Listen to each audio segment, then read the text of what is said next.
see, freedom was, at least in one understanding of it, the cause of our whole problem. We can choose. And we see examples in nature. There are insects and bees and other. They don't get the choice. They just follow the instructions. They run like a computer program. We don't.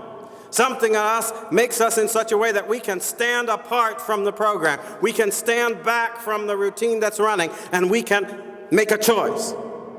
We can think of ourselves as not part of a routine that goes just to that place, but what if I want to go to this one and this one and this one that are not part of the program? We can choose to do so.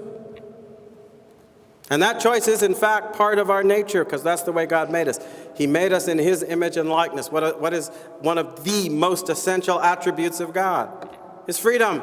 Of course He's free, because He's the supreme being. There is no being more powerful than God. If there is none that can determine God, then God entirely determines Himself, and therefore freedom is an essential attribute of God. Am I making sense? And if freedom is an essential attribute of God, and we are a reflection of God, then freedom must be reflected somewhere in our nature, and it is. But it's reflected in such a way that some people are going to choose to do what's right, and some people are going to choose to do what's wrong. And our government, according to the Declaration of Independence, wasn't established as a, contract among the gangsters, like different mafiosi rulers agreeing to divide up the territory so that they can freely wrong and oppress and defraud and murder and violate the people over whom they manage to achieve power. That competition of power, that lust after power, that ever and unceasing ambition for power after power after power, no matter who has to die, no matter who has to be destroyed, that is not the basis of America's way of life.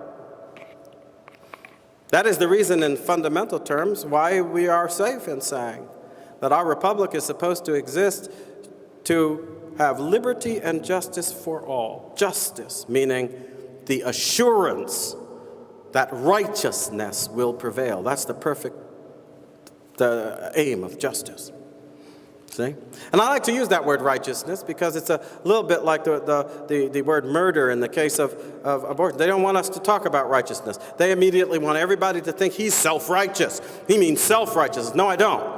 Righteousness is that which accords with right. When you exercise the right, you act righteously. When you act righteously, you act on the authority of God. When you act on the authority of God, no human authority has authority to oppose what you do. That is the meaning of liberty. That is the liberty that is supposed to prevail in our country. Now, I go through all of this in order to explain a couple of things, and it's necessary. I know it takes a little time, but I think it's essential now because we are no longer familiar with the logic of our liberty, with the logic of our Declaration of Independence, with the logic of government based on consent. And I try to lay it out because then when you look at specific issues like economics or the respect for life, you see them differently. What is economics, anyway? One of the great problems we have right now is that we have a whole class of leaders, Republican, Democrats, everybody else. They think politics exists only to deal with economic issues. Have you noticed that? If it doesn't involve money, if it's not about jobs, if it's not about wages, if it's not about material things, they say it has no part in politics. And yet, from the very foundation of America, the aim of government was not to secure power. It was to secure rights.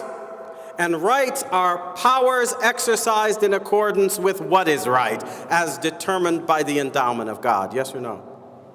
When you see that logic, you suddenly realize, oh, wait a minute.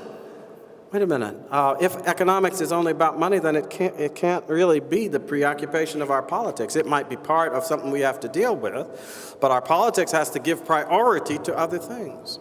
I don't think that's simply true, by the way, but it's because the idea that economics is just about money is not true.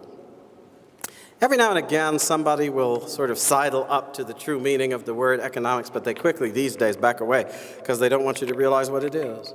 The word economics comes from the Greek, 2 words. It's a compound word. It means oikos is the first word, and nomos is the second. Nomos was a word that meant the rule or discipline that governed an object.